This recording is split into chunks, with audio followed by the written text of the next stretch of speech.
Everyone in the town said Margaret was lucky. They said it softly, carefully, the way people speak when they don't want their words to sound like lies. She was 82, wealthy, and alone in a house that smelled like old perfume, dust, and something faintly rotten beneath the sweetness. When she introduced Victor as her companion, no one asked questions. They only smiled and nodded. Victor was young, too young. His hair was always neat, his shirts always clean, his hands always warm when he touched her arm. Margaret liked to say she felt young again. She liked to say love had found her late in life. Victor liked when she said that. He liked the way people looked at him with confusion and quiet judgment. It made things easier. Margaret talked constantly about her past, her aches, her fears of dying alone. Victor listened with practiced patience. He nodded at the right moments. He smiled when he was supposed to. He learned quickly which stories meant nothing and which ones mattered. The house was large, bigger than she needed, bigger than two people required.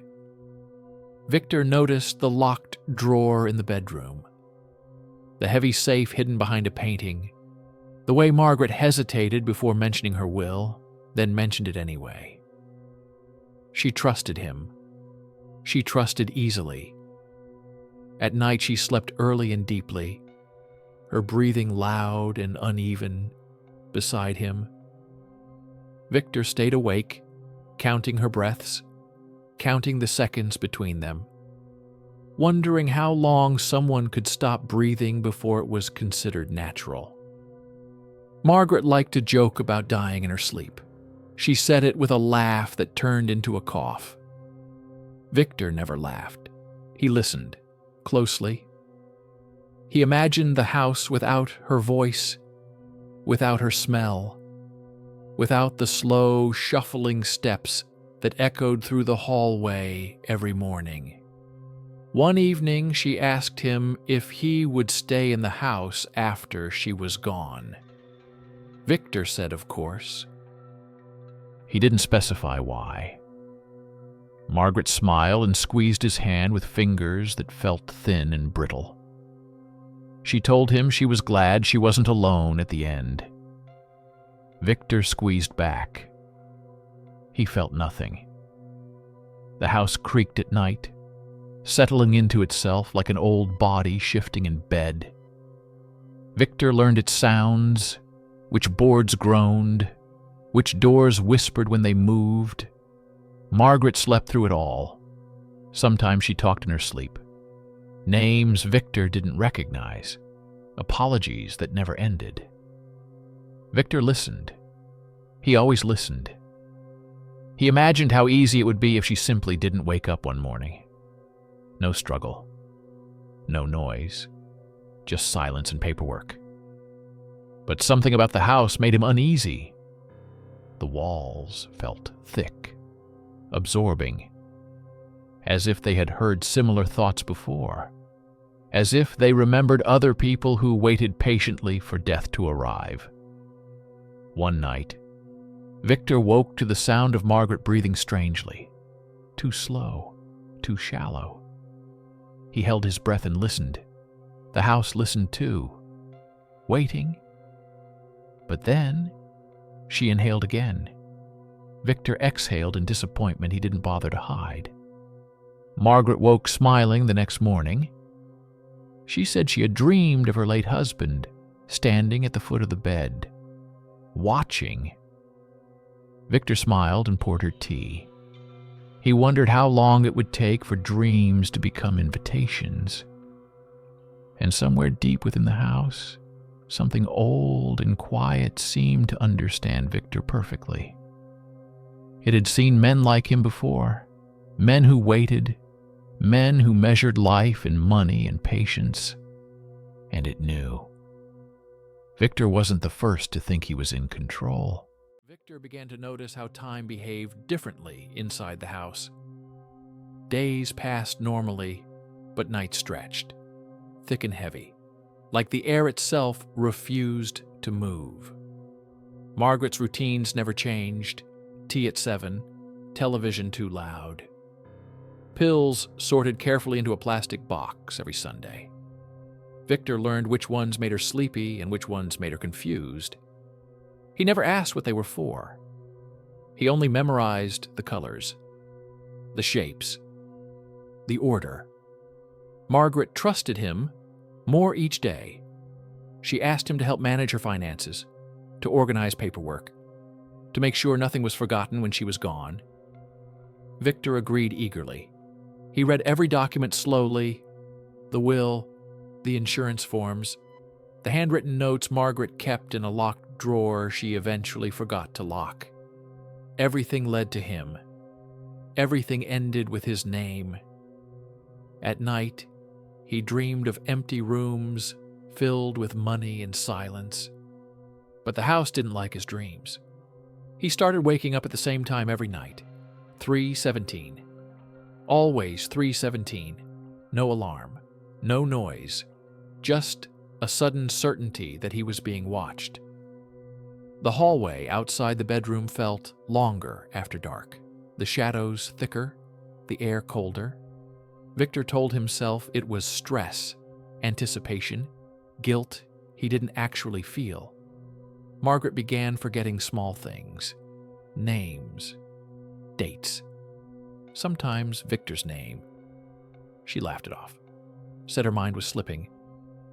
Victor smiled and corrected her gently. He enjoyed how easily reality bent around her now. One night, Margaret asked him something strange. She asked if he would still love her if she stopped remembering him. Victor paused too long before answering. Margaret noticed. She always noticed pauses. He said love wasn't about memory. She seemed comforted by that. Victor was not.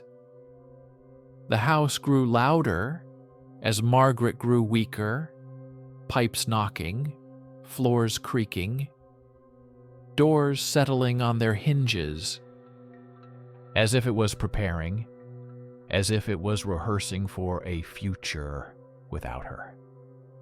Victor began hearing whispers at night, not voices, more like breath moving through walls, saying nothing, promising everything. He found new marks on the floor in the hallway, circular, worn, like someone pacing the same path repeatedly. He told himself it was old damage. He told himself the house was simply old. But the marks grew darker, deeper. Margaret started waking in the night, sitting upright in bed, staring at the door.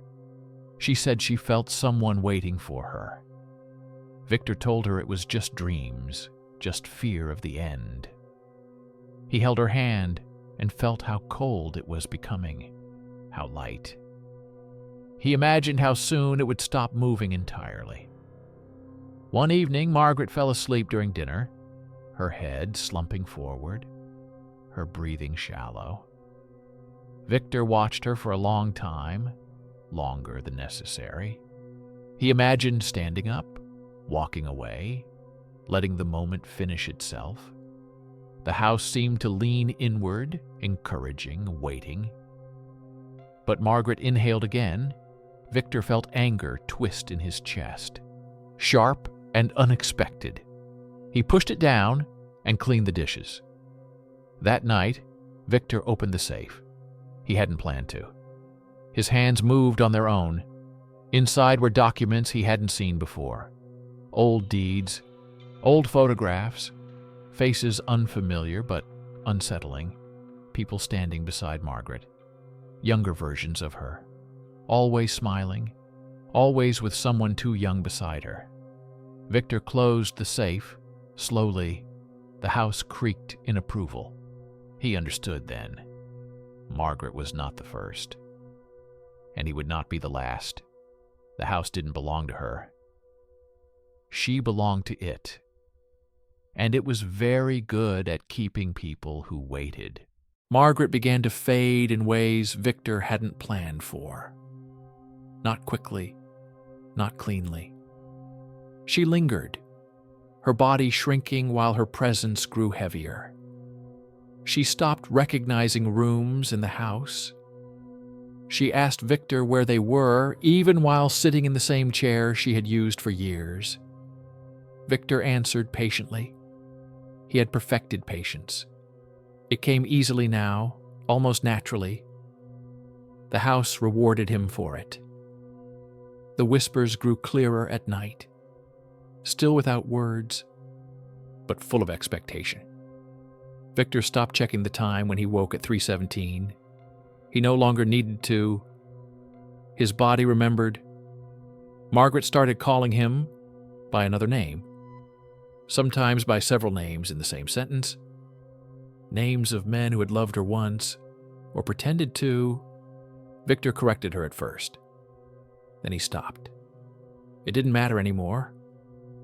One evening, Margaret asked him to sit closer. Her voice thin, dry. She told him she was afraid that when she died, someone else would take her place in the house. Victor assured her that wouldn't happen. He promised he would stay. The house seemed to breathe easier when he said it. That night, Margaret didn't sleep. She stared at the ceiling and whispered apologies to no one. Victor lay beside her, listening, counting breaths, measuring pauses, waiting. When her breathing finally slowed, the house grew silent. No creaks, no whispers, no movement at all. Victor held his breath too. Minutes passed. Then Margaret inhaled sharply. Victor felt something inside him break. Not grief, not relief. Something closer to disappointment turning into resentment. The next morning, Margaret couldn't stand. Victor helped her to the chair. Her body felt fragile, temporary. She asked him to promise again that he wouldn't leave her. Victor promised. He meant it. Just not in the way she thought. That afternoon, Victor found another set of documents hidden behind the bookshelf. Old wills, names crossed out, new ones written in careful ink. Always the same pattern. A woman, a companion, time, money, silence. Victor understood his role fully now. He wasn't a predator. He was a participant. The house didn't punish men like him. It trained them. Margaret died 3 days later, quietly, without drama. Victor was holding her hand. He felt the moment her grip loosened. The house exhaled. Victor waited. He didn't call anyone immediately. He sat in the chair, listened to the silence. It felt earned. Later, paperwork happened exactly as expected. No questions, no suspicion. Victor stayed in the house. He slept in the same bed, ate in the same dining room, walked the same hallways. The house watched him with satisfaction. Weeks passed, then months. Victor began to feel lonely, not emotionally, spatially. The rooms felt too large again, too empty.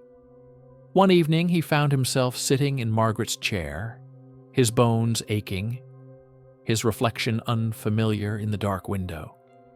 He laughed it off, but the house did not. The whispers returned, encouraging, patient. Victor started forgetting small things, dates, names. Sometimes while he walked into a room, he noticed his hands trembling, his steps slowing. One night he dreamed someone young was lying beside him, someone smiling too much, touching his arm with practiced affection. When he woke, the house was quiet, content. Victor understood the final truth too late. The house never cared about Margaret or him. It cared about the waiting. And now, Victor had all the time in the world.